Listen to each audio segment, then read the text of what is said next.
Hello everyone. आज मैं एक स्टडी मोटिवेशन सेशन तुम लोग के लिए लेके आया हूँ। Because I am a theory teacher, मैं लॉ ऑडिट टैक्सेशन पढ़ाता हूँ। तो अक्सर मुझसे स्टूडेंट्स ये सवाल पूछते रहते हैं कि सर कभी कभी हम कोई टॉपिक पढ़ रहे होते हैं जो बहुत बोरिंग लगता है, तो उसको कैसे पढ़ें। ये बहुत सारे स्टूडेंट का क्वेश्चन रहता है, तो मैं इसको डिटेल में आज बताने जा रहा हूँ कि इसका उपाय कैसे करना है, कैसे सॉल्व करना है। सबसे पहले तुमको ये पता होना ज़रूरी है कि तुम्हें वो पर्टिकुलर टॉपिक बोरिंग क्यों लग रही है। ये बहुत ज़रूरी है क्योंकि हर किसी का कारण अलग अलग होता है। It's not a single cause. So अगर सिर्फ तुम्हें लग रहा है, दूसरे को नहीं लग रहा है, तब तुम्हारे प्रोसेस में कुछ दिक्कत है जिसको चेंज करने की ज़रूरत है। तो what are the possible reasons behind a boring topic. Number one reason ये हो सकता है कि वो कंटेंट बहुत ज़्यादा डिटेल्ड या मेटिकुलस है। जब बहुत लंबा ज़्यादा डिटेल्ड कंटेंट आता है ना, जिसके बहुत सारे सब पार्ट्स रहते हैं, तब वो बोरिंग बन जाता है। सेकंड ये हो सकता है कि वो बहुत ही हार्ड टॉपिक है, समझ में ही नहीं आ रहा है, और कोई चीज़ जो हमको समझ में नहीं आएगा ना, हम उससे बहुत जल्दी डिस्कनेक्ट हो जाते हैं और वो बोरिंग हो जाता है। थर्ड ये हो सकता है कि उस समय हमारा माइंड थका हुआ है। एक स्टूडेंट भी तो इतनी सारे सब्जेक्ट्स पढ़ता है, इतनी पढ़ाई करता है, इतने क्लासेस करता है, तो मेंटल फटीग इज ऑब्वियस। तो अगर आपका माइंड ही उस वक्त थका हुआ है, तब आप कुछ भी कर लो, वो टॉपिक बोरिंग आपको उस वक्त तो लगेगा ही लगेगा। फोर ये हो सकता है कि शायद तुम्हारी बॉडी अंदर ही अंदर खराब हो गई है रात को कम सोने की वजह से। अगर ऑन अ कंसिस्टेंट बेसिस तुम रात को कम नींद ले रहे हो, तो तुम्हारा जो कंसंट्रेशन लेवल्स है ना, वो हमेशा ही डाउन रहेगा और तुम हर वक्त पढ़ते वक्त झपकी लेते रहोगे। टेम्पररी एक प्रॉब्लम भी हो सकता है कि शायद तुमने बहुत ज़्यादा खाना खा लिया, उसके बाद तुम पढ़ने बैठ रहे हो, तो उस वक्त तो जाहिर सी बात है कि बीच बीच में नींद के लटके आएंगे। तो तुमको ये देखना ज़रूरी है कि बोरिंग वो किस वजह से। जब तक वो नहीं पता तुम उसको ठीक नहीं कर सकते। एक बार वजह पता चल गई तो उस पर काम करेंगे। अगर मान लो it is because of personal reasons कि मैं रात को ढंग से सोता नहीं हूँ, इसलिए मेरा कॉन्सेंट्रेशन लेवल हमेशा लो रहता है, मुझे झपकी आती रहती है, या हो सकता है कि तुम्हारे पढ़ने का सेटअप ही ऐसा है, तुम बेड पे बैठ के पढ़ते हो तकिया लगा के या मतलब टूल रख के, rather than studying on a study table proper, जहाँ पे हम लोग एकदम सिटिंग पोस्चर में करते हैं, तो तुम्हारे पोस्चर से बहुत फ़र्क पड़ सकता है। अति ज़्यादा ठूस के खा लिया है तुमने, मतलब ऑब्वियस सी बात है, खाने के बाद डाइजेशन प्रोसेस में हल्की सी एक नींद आती है, और पढ़ते हो तो नींद आनी एकदम है ही है। तो अगर तुमने बहुत ज़्यादा खाना खा लिया, then you should consume light food at a time. एक बार में ज़्यादा अपने आप को मतलब स्टमक मत करो, 50% 60% पेट भरो और पढ़ने बैठ जाओ, तब तुम देखोगे तुमको नींद वींद कम आ रही है। लेकिन सर अगर प्रॉब्लम मेरे में नहीं है, मतलब स्टूडेंट में नहीं है, प्रॉब्लम मान लो टॉपिक में ही है कि वो टॉपिक इतना ज़्यादा डिटेल है कि मैं थक गया हूँ या हार्ड लग रहा है, तब तुमको उस टॉपिक को पढ़ने के लिए एक ऐसा टाइम चुनना पड़ेगा दिन में जब तुम्हारी कंसंट्रेशन एकदम पीक पे होती है, तुम रेडी टू फाइट मोड में हो, और उस वक्त तुमको उस टॉपिक को एक सांस में विदाउट ब्रेक सड़ासड़ पढ़ना पड़ेगा। बिकॉज लंबा टॉपिक है, डिटेल टॉपिक है, बहुत मेटिकुलस है, तो एक बार में सड़ासड़ पढ़ना पड़ेगा मोबाइल में टाइमर लगा के। मोबाइल में ना टाइमर होता है ना कि 10-10 मिनट का टाइमर लगा लो, वैसे उससे क्या है, तुम एक गो में धड़ाधड़ पढ़ोगे, तब तुमको पूरा का पूरा एक समरी मिल जाएगा, तब तुम्हारा मन शांत हो जाएगा, तब तुमको वो हार्ड या बोरिंग लगना बंद हो जाएगा। तब फिर तुम एक बार जब पूरा फटाक से रीड करके समझ गए, अब तुम धीरे धीरे धीरे धीरे पढ़ सकते हो।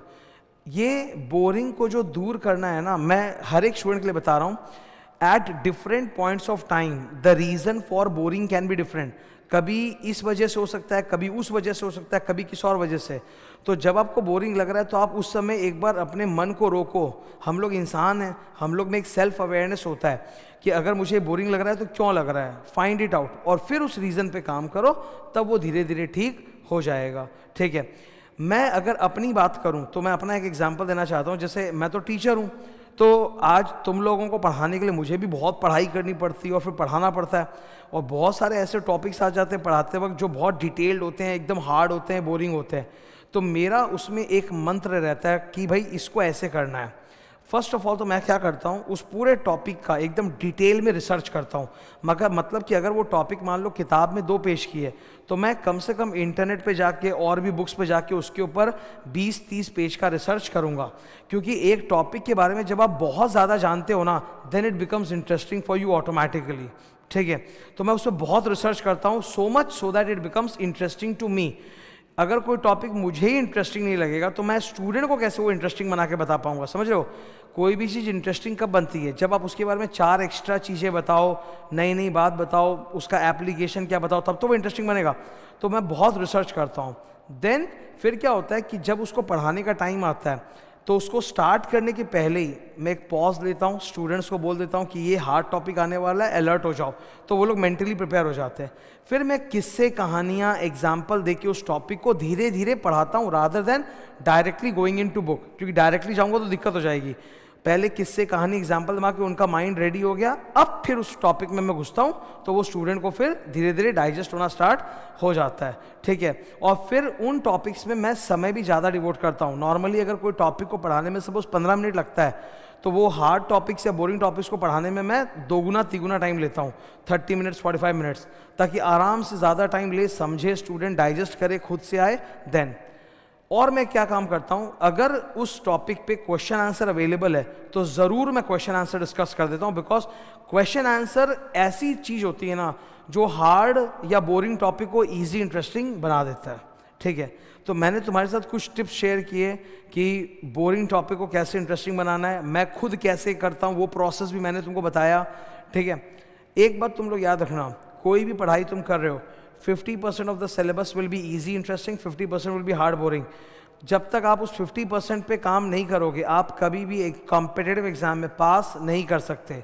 और इन जनरल भी मैं आपको लाइफ में बता देता हूँ कि लाइफ में आप जो भी काम करते हो उसमें 50% से अधिक काम बोरिंग ही होता है। एज अ टीचर स्टूडेंट लोग को लगता है कि हमारी लाइफ कितनी इंटरेस्टिंग है, मनोरंजन है, वो आपको सामने दिख रहा है। लेक्चर के पीछे बहुत सारा काम करना पड़ता है टीचर लोगों को, जो कि महा हार्ड और बोरिंग होता है।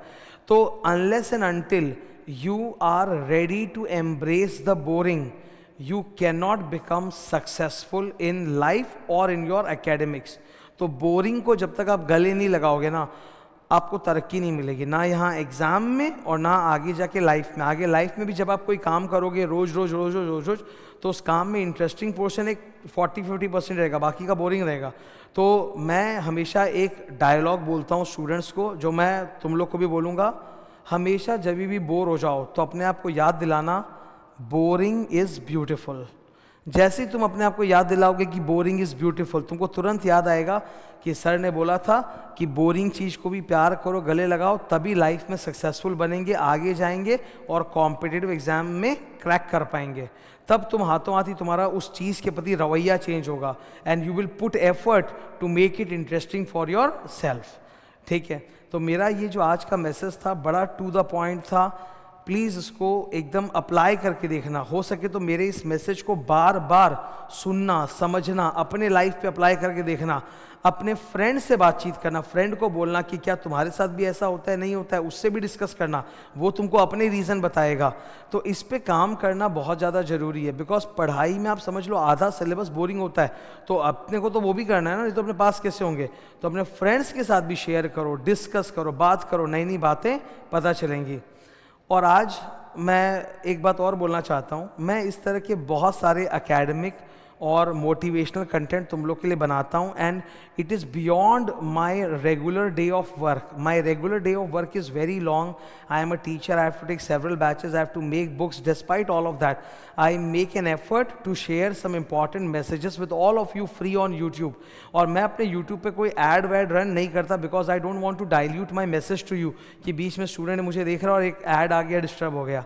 So all I want from you is your support, because आप लोग जब लाइक करते हो और सब्सक्राइब करते हो ना चैनल को, तो मुझे उससे बहुत मोटिवेशन मिलता है। कितने सारे ऐसे स्टूडेंट होते हैं जो बहुत अच्छा अच्छा कमेंट लिख के जाते हैं मेरे पेज पे, उससे मुझे हिम्मत मिलती है कि हाँ मैं सही कर रहा हूँ, मुझे और ऐसा करना चाहिए। ठीक है, तो your comment, your positive comment, your appreciation, your like, your suggestions, उससे ना मुझे एक्चुअली में बहुत फ़र्क पड़ता है।